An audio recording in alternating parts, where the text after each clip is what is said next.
If you are a trader that's been struggling to pass your funded accounts and getting payouts, this video is for you. In this video right here, I'll be going over exactly how my students pass their funded accounts and get payouts. As you can see right here, this is one of my students, 𝗔𝗹𝗧. He passed his funded accounts and he's saying thank you to the Spark family. And a big shout out goes to Will. It's been 11 months since he had a payout, but he joined the Spark, and in not even 3 months, the brother's already getting back to getting the payouts. And there's countless other students. And in this video right here, I'll be going over the exact smart money concept strategy that you can start using to pass your funded account and start getting payouts. And if you're a person that wants to work with me and my brother 𝗥𝗲𝗀 and live trade with us every single morning, make sure you click the first link in the description and join the Spark mentorship. Without further ado, let's get straight into this video. Let's get into our SMC foundation. What exactly is SMC?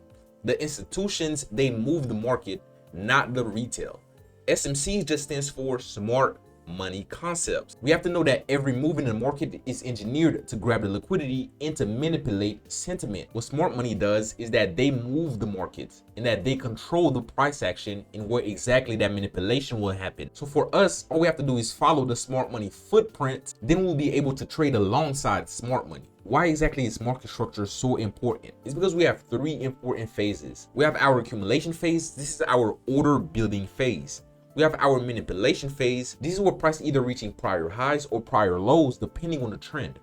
Next, we have our distribution phase. That's where the market now is delivering price. After price manipulates, we have our strong distribution move. A strong distribution move that's gonna displace to the opposite direction. Let's go over the core tools that we use. First, we have our market structure breaks, our breakup structure, and our change of character. Then we have our supply and demand zones. These zones are classified as our PD arrays, such as our order blocks, our fair value gaps, wherever we're looking for price to pull back into to place our trade to then extend. Next, we have our liquidity pools. These are our equal highs and our equal lows, or resting orders. But this right here is the main tools that we use to execute this smart money concept strategy. Like I was stating, the market moves in 3 phases. We have our accumulation, our manipulation, and our distribution phase. So the Asian session is usually known as our accumulation. That's why the Asian session highs and the Asian session lows is filled with liquidity. We see price rallied higher to clear the Asian session high, and then for price to distribute lower to attack the Asian lows down. In a better chart schematic format, you see this right here is our market maker sell model. As you can see, this is where we have our buy side curve, and this is where we have our sell side curve right here. Price is giving us consistent breakup structures to these prior highs until we reach a point of liquidity for price to displace lower and give us a market structure shift. The market structure shift is our trend reversal. Whenever price is in a uptrend and price give us a market structure shift, price now will go in a downtrend. You see price rallied higher and reach this old high right here and clear these relative equal highs to then push down lower and give us this market structure shift. Price left this fair value gap. Price pull back, mitigate the fair value gap to then for price to extend lower to clear these old lows down here. But this is just the simple basics and foundation of smart money concepts. We have multiple different types of liquidity. We have our equal highs and our equal lows. We have our session highs and our session lows. We have our swing point liquidity. That's our prior highs and prior lows. And also we have internal to external range liquidity. Internal range liquidity is where price is building a range, and we have internal range liquidity. In the prior highs will be our external range liquidity. Next, we have our engineered liquidity. Why do price create highs and lows before the real move? This right here is to build a trap before the real expansion move, because we have our kill zone times. The London Open sets the high of the low of the day. Like I stated, the London is where the trap / manipulation happens. The New York Open is where we have our continuation or our market reversal from the London setup manipulation. Then we have our New York Stock Exchange Open. That's our 9:30 fast, high volume volatility expansion. This is when I start trading. This is where a lot of volatility flood the market and price provides a lot of beautiful setups. Then we combine both of them. We identify the liquidity in the kill zone window.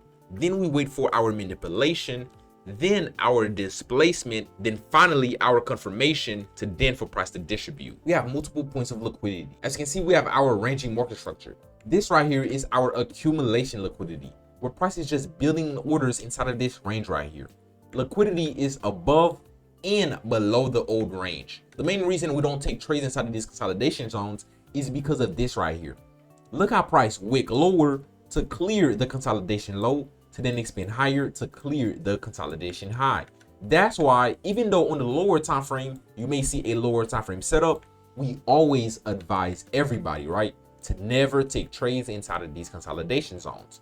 Wait for the manipulation to happen, then for your displacement, to then for that confirmation to distribute higher. This is how you take a trade using these consolidation zones. Next, we have our equal lows and our equal highs. Our equal lows is where two candlestick wicks line up right next to each other. So we see price push down lower to clear these equal lows to then extend higher. And it's the exact same thing for a equal high. Is where we have two candlestick wicks line up to each other. We will see price rally higher, clear these relative equal highs to then extend lower to continue this bearish trend down. And like I stated, our final point of liquidity is our prior highs and our prior lows. As you can see, this was our prior low of liquidity. Price push down lower to clear these swing lows to then for price to extend higher to clear this swing high up here. But understanding these points of liquidity is extremely important because we have to identify our liquidity during our kill zone time. Then we wait for price to clear that liquidity. That's where we get our distribution move for that big continuation higher to distribute. Now let's get into the main strategy model. First, we have to develop our daily bias first. We use the higher time frames such as the 4-hour / the daily for our directional bias. This is where we start our top-down analysis. If you're having problems with the top-down analysis, where I go from the daily, the 4-hour, the 1 hour, and all the way to the lower time frames to show you exactly how we execute. But the first thing we have to do is to develop our daily bias. The second thing is to set up our criteria. We have to identify liquidity in the current session. Like I stated in the prior slides, I gave you all the main points of liquidity. So during your kill zone time, identify which point of liquidity you have.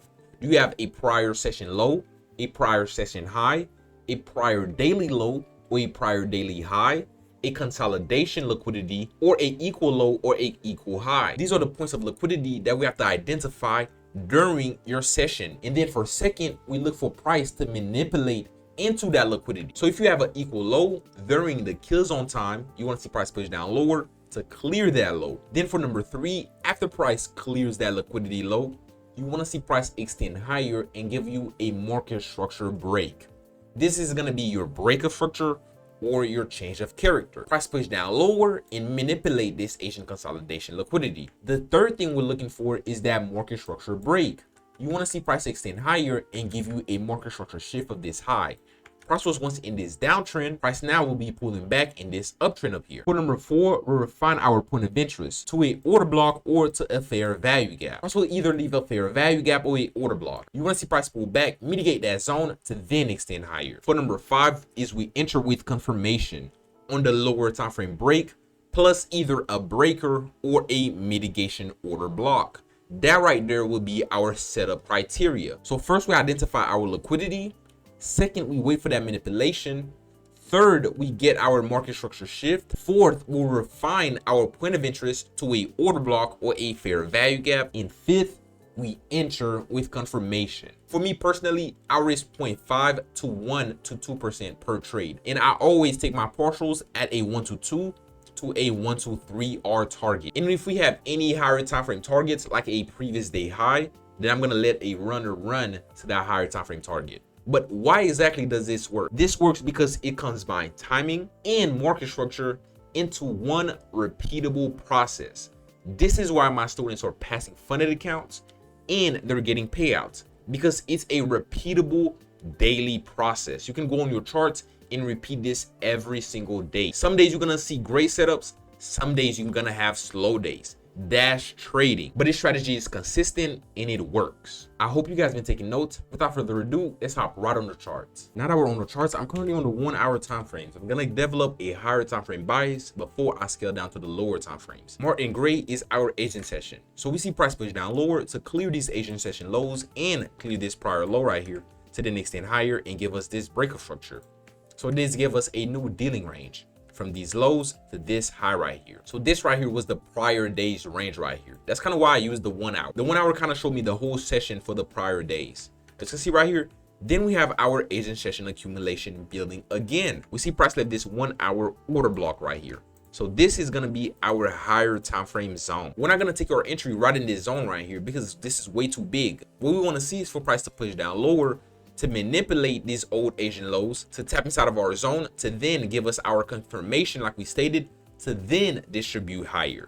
That's how we're going to use this zone right here to get some of the best entries. Now let's scale down to the 15-minute time frames to see even more price action. I decided to dress up my chart a little bit. As you can see, I have put the timers also for the exact kill zone sessions. For the London kill zone, as you see right here, it's from 1 a.m. to around 5 a.m. EST. This is where we're gonna see our London kill zone manipulation. You could catch you a push down lower to manipulate a certain zone before price takes in higher. But me personally, I mainly use the New York kill zone time from 7 a.m. to around 1 p.m. Eastern Standard Time. So we have our Asian session accumulation, then for price manipulating during the London session inside of our higher time frame zone. Then we have this distribution leg right here. This is where I want to see price pull back inside of a PD array. Like I stated, we want to refine our PD arrays to recent order blocks and recent fair value gaps. So what do we see right here? We see price left this recent order block. The main reason I like this order block is because we have this prior candlestick low right above it. And also I can give myself a nice stop loss right at these candlestick wick down here. And always target prior range highs to the left of you down. You always want to use the most recent PD array, either the most recent fair value gap or the most recent order block. We want to see price pull back, mitigate this zone to then push up higher. Boom. At what exact time did this happen? This happened around 8:15 EST. So what if you join the market a little later, right? What if you missed this early morning session right here, this early morning entry? So this right here could have been your first entry. But what if you came in the markets later? Like I stated, with every break of structure of a prior high, price will always give you a strong pullback before on the expansion higher. As you can see, you could have took your profits right at these prior highs, your stop loss at these lows right here, bring it a little higher. So if you miss this first entry right here, right? Let's just say we missed this first entry, you came on the market late, right? This was a 8:30 a.m. entry. All you want to see is for price to break the prior high. Once you get that full body break of structure, as you can see right here, on the pullback, like I stated, the most recent order block or the most recent fair value gap, as long as you have a prior point of liquidity that you're going to be targeting. As you can see right here, we have this fair value gap that we want to see price pull into right here. This is our main target. Price is more likely to pull right into this fair value gap. So if we miss this first entry right here, so if we miss that first kill zone entry, but after we get a full body break of structure, price usually gives us a fair value gap. So you place your trade at the second fair value gap and your stop loss at the candlestick low, and all you want to see is just that final distribution move. You want to see price pull back, mitigate this zone right here to then expand higher. Me personally, I like to see price come right inside of this 50% of this fair value gap. Boom. That's why I picked the 50% of these fair value gaps right here, because price always uses these zones right here. So as soon as price hits this zone right here, I will take profit hit.